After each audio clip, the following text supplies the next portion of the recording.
She wrung her hands together under the table in an effort to calm her nerves. This wasn't going well, and had just taken a turn for the worse when he looked into her eyes and told her, "I know where you live." It felt like her heart stopped dead in her chest and the blood drained from her face. Her mind raced through every possible excuse to escape, but there was no way out. Hello, wonderful people. I'm Scott Leffler for WonderBot. And here is... After hearing this conversation, off-duty policeman interrupts their date. Before we begin, make sure to smash that like button, subscribe to our channel, and click the notification bell for more amazing videos.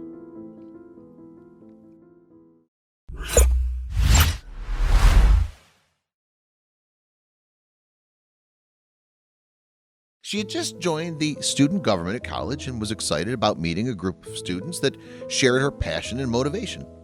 The students are charged with managing a wide range of events, activities, programs, policies, and initiatives around the school, and it would be great to make some new friends. As fate would have it, Laura made a new friend on the very first day and was quick to agree to swap numbers since they were working in the same department. What she didn't know was that he was not what he said he was, and it would be a lot later before she saw his true side. Soon she'd look back and regret every decision leading to the trap he laid. She'd finished up class for the day and was headed home when a text message came through. "Really enjoyed meeting you today. Care to join me for a bite to eat later?" To a new girl at college, Laura was quite happy at the idea of not having to eat alone, and dinner with a new friend sounded like a great idea. He seemed so nice. "I'd like that a lot," she texted back. He recommended a casual place that was definitely further than walking distance away and offered her a lift, saying he knew it was out of the way. Strangely, no alarm bells were going off. He just seemed like a really nice guy. Laura sent him her location and they set a time. She threw on some fresh clothes and spent some time touching up her makeup since there was some time to kill before heading out. A new town to explore, new people to meet, good food, and a new friend. It seemed the new school was turning out to be pretty great. Or so she thought. At 7 p.m., she looked out the window at the sound of a car horn. He was right on time, and she locked up and jumped into the passenger door after a quick and friendly hi. Laura wanted to chat about their new jobs at the college. However, it seemed that he wasn't very interested in the subject, so she just went with the flow. By the time they found a table at the restaurant, the alarm bells were ringing in full force. It was like something out of Jekyll and Hyde. Who was this guy? Because he certainly wasn't the nice guy who had asked her to dinner, which, to make matters worse, he clearly thought of as a date. Laura became more uncomfortable the more he spoke, dropping inappropriate comments that she was pretty sure most of the tables around her could clearly hear. The appetizers finally came to the table, and she grabbed onto hers as a lifeline. By now, it was all a matter of sitting through the nightmare and moving it along as quickly as she could. Her plan backfired when he commented on how quickly she ate her food, and she blushed a deep red. He was so loud. She just wanted to be swallowed into the ground. But enough is really enough. Laura quietly but firmly interjected on his indecent comments and was immediately silenced, his hand shooing her words away. But it wasn't his actions, but rather what he said that left her silent. He responded with, "Sweetheart, I picked you up. I know where you live." She heard roaring in her ears. She was stuck and now with no escape.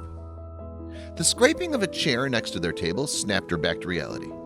Looking up, they both are a bit lost for words. He walked over, grabbed a nearby chair, flipped it around and sat down. Then he pulls out his police ID and puts it on the table. Now it's the guy that doesn't have any color in his face. In awe, she watched the best rescue happen right in front of her. "So I'm quietly celebrating my daughter's birthday with my family," he begins, addressing her date, "when I distinctly hear you threaten this young lady. Would you care to explain yourself?" The cop asks without expecting much of an answer, so he continues promptly. "Now, see, we take a very dim view of that kind of thing. So right now I'm deciding if I want to have some of my buddies come pick you up." Laura fought to keep her mouth closed at the unreal events taking place in front of her. She didn't know whether to laugh out loud or cry from relief. But that would disrupt everyone's dinner. "So how about you hand me your ID, because I wouldn't want you running off on me. Then you can go see one of the staff here and settle your bill. The full bill, now. This young lady shouldn't go hungry on account of your poor behavior. Or we can just go with the first option. I'll leave it up to you." He very quickly agrees and hands over his ID, scuttling away to pay the bill. As the officer took down the information on the card, he incredibly apologized to Laura for interrupting. "Sorry about that, miss. I hope I'm not intruding. It just seemed like you could use some help. Oh, and don't worry, if you want to pursue this further, I'll have some of the boys pick him up on his way home. We can definitely take this further."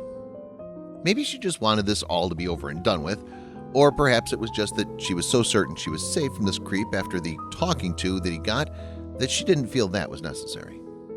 Then the officer offered her something she never expected. "Well, I'm here with my daughter. She's about your age. Perhaps you'd like to finish your meal with us. We can run you home afterward if you'd like, unless you prefer to call someone else." How could she do anything other than accept? Mr. Nice Guy returned from paying the bill and, suddenly possessing a lot more manners, he asked for his ID back. "There you go. Now I have your details right here, so I highly recommend you don't go near or contact this young lady ever again." It was the best thing that Laura had heard all night. Explicit instructions to get lost was the cherry on top of this turnaround. Yes, of course, I'm so sorry," he stuttered, and then turned to flee from the restaurant without so much as a goodbye, which was a huge relief. The restaurant felt bigger, as though she could breathe again, and Laura picked up her plate and joined the police officer and his family, thanking him again. They spent the evening celebrating until almost all the other customers were leaving. Relaxed and laughing, Laura's evening had gone from a dangerous, ugly night to one where the creepy guy learned an important lesson. Laura did enjoy her evening in the end and was happy when she was dropped off at her front door. She looked around to make sure everything was safe. The fact that the guy still had her address wasn't something she could shake off easily, but she was reassured as the family waited until she was inside and safe. Nothing looked out of order, and she had the officer's number just in case she changed her mind about taking it further. Laura never did see her date again. They were meant to be working together, and it was something that worried her. Seeing him on a daily basis, and while she was relieved that he wasn't around, it made her wonder just how he had so easily pretended to be at her college just to get her number.